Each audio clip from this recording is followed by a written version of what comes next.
మనం ఈరోజు ఒక వ్యక్తి గురించి మాట్లాడబోతున్నాం. అతను ఎట్లాంటాడు అంటే అతని నమ్మకం వల్ల, అతని భక్తి వల్ల ఎంత పెద్ద కార్యమైనా జరుగుతుందని ఈ కథలో తెలుసుకుందాం. అసలు ఆయన ఎవరు, దేవుడు ఆయనను ఎంతగా నమ్మిండు, ఆయన దేవునికి ఎంతగా ప్రార్థించిండు చూసుకుందాం. అతని పేరు దావీదు.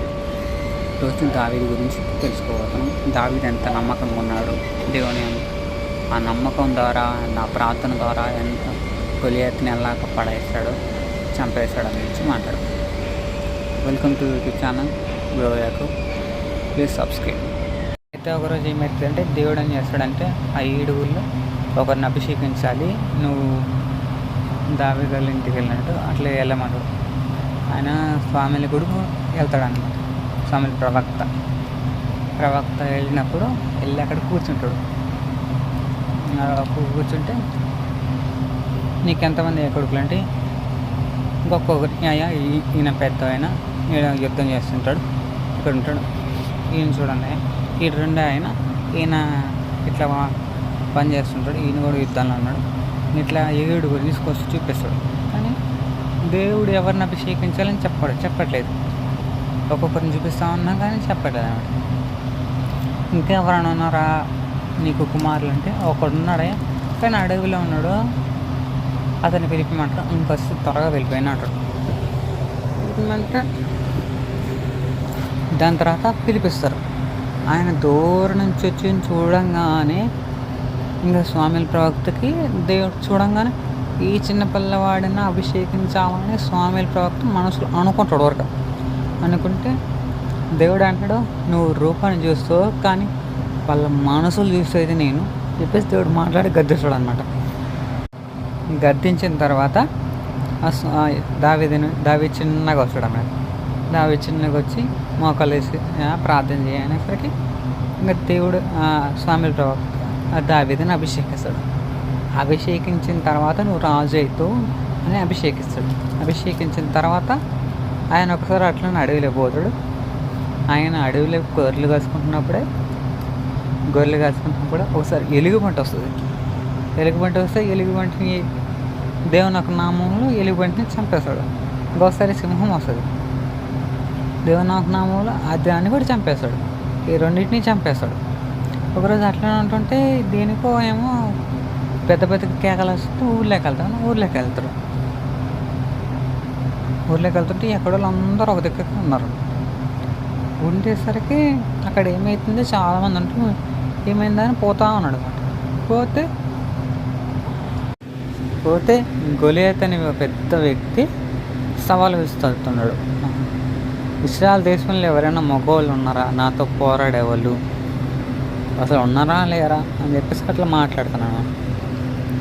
ఆ పక్కనేమో నీకు దావీదుకేమో కోపం వస్తూ ఉంది, కానీ ఎగిరింది అది నువ్వా అని చెప్పేసి నేను ఇట్లా దావీదు కూడా మాట్లాడాను అనమాట. మరి అని చెప్పేసి ఇట్లా గట్టిగా మాట్లాడుతూ ఉన్నాడు అనమాట.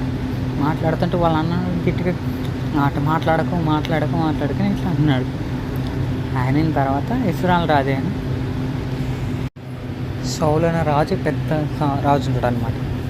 నేను అంత పోరాడతా అని చెప్పేసి రాజు దగ్గరికి అడుగుతాడు. రాజు అంటాడు వద్దు, నువ్వేనా ఇంత చిన్నగా ఉన్నావు, వాడని అంత తున్నపోతున్నాడు, అంత పెద్ద ఉన్నాడు, 6 మూడుల గొలియాతు చాలా హైట్ ఉన్నాడు కదా, నేను ఎవరికి చంపేస్తాడంటే రాజా నన్ను ఆపకండి, వాడి ఈరోజే వాడిని ముక్కలుగా నరకపోతే దేవుని నామని అవమానం పరుచున్నాడు అని చెప్పేసి గట్టిగా మాట్లాడుతాడు. ఇది సౌలు చూసి నీ మాటలేమో పెద్దగా ఉన్నాయి, నువ్వేమో చిన్నగా ఉన్నావు, సరే అని చెప్పేసి యుద్ధ కవచం వేస్తారు. కవచం ఇచ్చినా కూడా అది వేసుకుంటే కూడా ఒక పక్కనేమో ఇటు బరువు అనిపిస్తే ఈ కట్గాని ఎత్తలేకపోతాడు, ఏం చేయలేకపోతాడు అనమాట. ఇది దావీదు చిన్నగా ఉన్నాడు అనమాట. సరే రాజా నాకు ఏం వద్దు, ఒక ఒడిసి ఒకటి తీసుకురా అన్నట్టు. ఒడిసి తీసుకోసం ఇది ఒకటి చాలంటే ఇది ఒకటి చాలంట, నేను పోయి వాడిని దేవుని నామూలని చంపేస్తా అని చెప్పేసి యుద్ధానికి దిగుతాడు. గొలియాతు ఏం చేస్తాడంటే నువ్వు నన్ను చంపబోయేది అని చెప్పేసి వికృతిగా మాట్లాడతాడు. దేవుడు ఇంకా పరిశుద్ధాత్ముడు దావీదులో ఉండి, ఈరోజు నిన్ను నా దేవుడు నాకు అప్పగించాడు, ఈరోజు నిన్ను నేను చంపేస్తాను అన్నట్టు గట్టిగా గట్టిగా దావీదు మాట్లాడతాడు. నేను గోలియాతు కూడా మాట్లాడతాడు, ఈరోజు నిన్ను ముక్కలుగా నరికి కాకులుగా పడేస్తా అని చెప్పేసి గోలియాతు కూడా మాట్లాడతాడు. ఉండిన తర్వాత అప్పుడు వడిసాని ఇట్లా తిప్పుతూ ఉంటాడు అన్నమాట. వాడు గొలియాతో వస్తూ ఉంటాడు, కత్తి పెట్టుకొని వస్తూ ఉంటాడు అన్నమాట. వస్తూ ఉండేసరికి ఇంకా తిప్పి కొడితే గొలియాతు నుష్టి మీద తగిలి పడిపోతాడు అన్నమాట. పడిపోతాడంటే ఇప్పుడు గొలియాతుని కొట్టింది ఎవరు? గొలియాతుని కొట్టింది దావీదు కాదు, దేవుడు ఎవరినైనా వాడుకోవాలనే గుర్తు అన్నమాట. దేవుడు కొట్టేసరికి పడిపోయిన తర్వాత చనిపోతాడు. చనిపోయిన తర్వాత గొలియాతు కత్తి తీసుకొని దావీదు ఏం చేస్తుంది, నరికేస్తాడు, తల నరుకుతాడు అన్నమాట. అంతటితో ఇంకా రాజు అయిపోతాడు అనమాట. ఇంకా దావీదు మహారాజు, దావీదు వచ్చేసి ఇంకా రాజు అయిపోతాడు. ఇంకా రాజు అయిన కొన్ని నిమిషాలు సౌలు దగ్గర ఉండేటాడు. సౌలు దగ్గర ఉంటూ సౌలు కొంచెం పెద్దగా అవుతా ఉంటాడు. కొంచెం పెద్దగా అవుతుంటే సౌలు ఇంకా దావీదు వచ్చి యుద్ధానికి పోతారు. కానీ దేవుడు సౌలు పక్కన లేడు, దావీదు పక్షాన ఉన్నాడు. అందుకని దావీదుకి వచ్చి 10,000 కొలది చంపేస్తాడు అన్నమాట. సౌలు వచ్చేసి 1000 కొలది చంపేస్తాడు అన్నమాట. మనుషులు యుద్ధానికి పోతాడు. యుద్ధం చేసుకొని వస్తాడు. వచ్చిన తర్వాత దావీదుని చంపాలని సౌలుకి కోపం అసూయ కలుగుతుంది అన్నమాట. అసూయ కలిగిన తర్వాత చంపాలనుకుంటాడు. సౌలు తరుముతూ ఉంటాడు. దావీదు తరుముతూ ఉంటాడు. దావీదు అడవిలోకి 7 నుంచి 14 సంవత్సరాల దాకా అడవిలో ఉంటాడు. తర్వాత ఇంకా ఎన్నోసార్లు కూడా దావీదుకి దేవుడు అవకాశం ఇస్తాడు సౌలుని చంపి. కానీ దావీదు మాత్రం ఒకటేమో, అయ్యా నువ్వు అభిషేకించిన వ్యక్తి నేను చంపను, అసలు చంపను. ఎవరైనా నేను మన పగుని చంపాలంటే ఎప్పుడో అవకాశం వస్తుందో చంపేయాలనిపిస్తుంది. కానీ దేవుడికి మాత్రం నువ్వు అభిషేకించిన వ్యక్తిని నేను చంపను అన్నాడు. ఆయన చనిపోయేదాకా అడవిలో ఉంటాడు. చనిపోయిన తర్వాత అప్పుడు మళ్ళీ తిరిగి వస్తాడు. తిరిగి వచ్చిన తర్వాత మళ్ళీ 2వ రాజుగా ఎక్కుతాడు. ఎక్కిన తర్వాత పట్టాభిషేకం జరుగుతుంది. పట్టాభిషేకం తర్వాత మళ్ళీ యుద్ధాలు జరుగుతాయి. అంతవరకు బాగానే స్టోరీ ఉంటుంది. దావీదు అంతవరకు విజయాలు, యుద్ధాలు చంపేసుకుంటూ మంచి దేవునికి నమ్మకంగా ఉన్నాడు. ఒకరోజు ఏమైందంటే దావీదు వచ్చేసి మేడ వెనక్కి వెళ్తాడు. యుద్ధానికి వెళ్ళాల్సిన దావీదు మేడ వెనక్కి వెళ్తాడు. మేడ వెనక్కి వెళ్తుంటే ఇటు ఒకటి తిరుగుతుంటే ఒక ఆమె స్నానం చేసుకునేది చూస్తాడు అనమాట. చూసిన దావీదు చూసినమ్మట అట్లా వచ్చేస్తే పర్లేదు, కానీ చూసిన ఏం చేసిందంటే ఇంకొకసారి చూసి ఆమెను పిలిపించి ఉరియా భార్య అయిన బెస్తవ ఆమెని తీసుకొచ్చుకొని పిలిపించుకొని ఆమెతో పాపం చేస్తాడు. ఆమెతో పాపం చేస్తాడు, కప్పేస్తాడు, మళ్ళీ ఆమె చంపించేస్తాడు. తర్వాత ఏమవుతుందంటే ఆమె గర్భమైన సంగతి రాజుకు తెలుస్తుంది. ఈ గర్భమైన సంగతి తెలిసిందనుకో రాజు పరుగు పోతుందని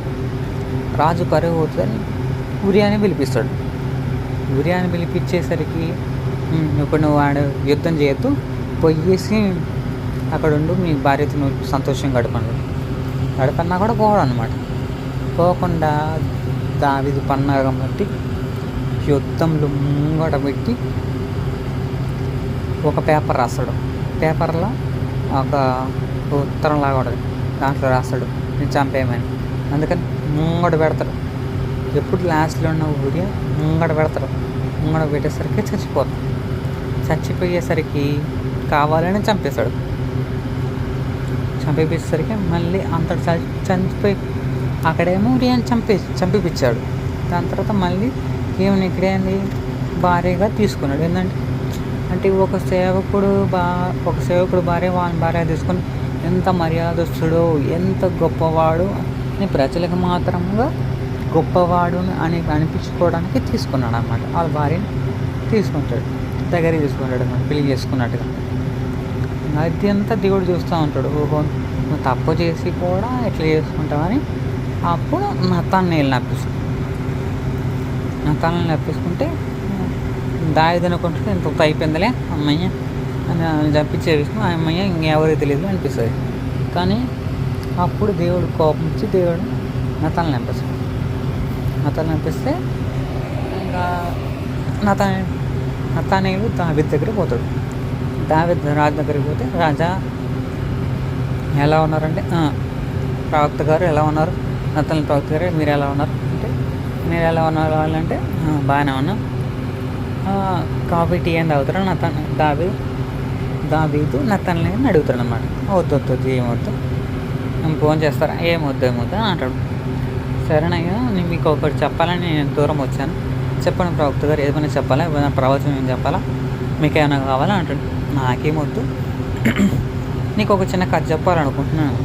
సరే చెప్పండి అయ్యా అంటాడు.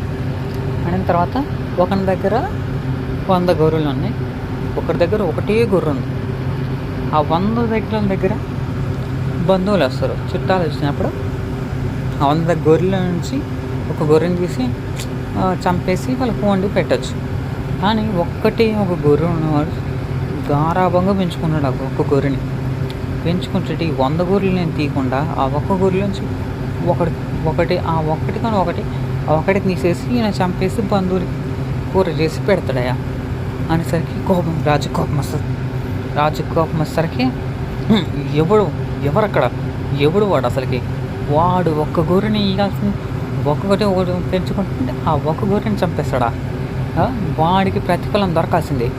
వాడు ఒక్క గొర్రెని తీసేసుకున్నాడు కాబట్టి ఒక్క గొర్రెకి 4 గొర్రెలు వాడు బలి ఇవ్వాల్సిందే, ప్రతిఫలం ఇవ్వాల్సిందేనా ఇట్లా. కానీ ఆ ఒక్క గొర్రె ఎవరో తెలుసా, ఎవరంటే నువ్వే.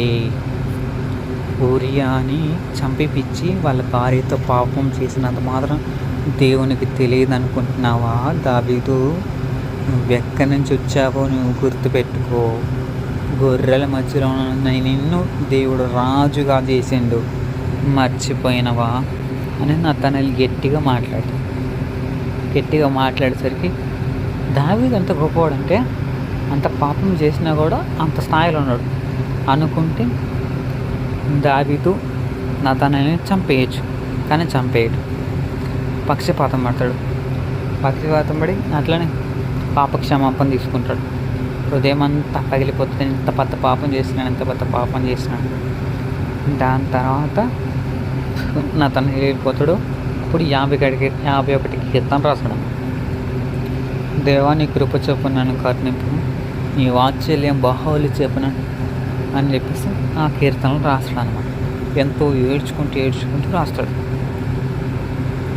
దాని తర్వాత కొన్ని రోజులకి ఆ ఏడ్చుకుంటూ రాస్తుంటే ఆ పరుపంతా ఆయన ఏడిపి పరుపంతా కొట్టుకొని పోతుంది. అంతగానో ఏడుస్తున్నాం, ఏడ్చి కానీ ఏడ్చిండు. కానీ పాపమేమన్నా ప్రాయచిత్తం దేవుడు క్షమించినా కూడా పాపమేం పోలేదు కదా.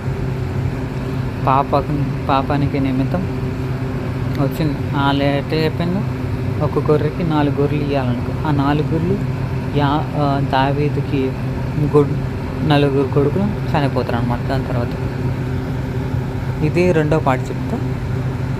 2వ పార్ట్ ఇంకా చాలా ఉంది, అది నేను చెప్తాను. ఇంతటితో ఈ కథ ముగించుకుంది. బాయ్.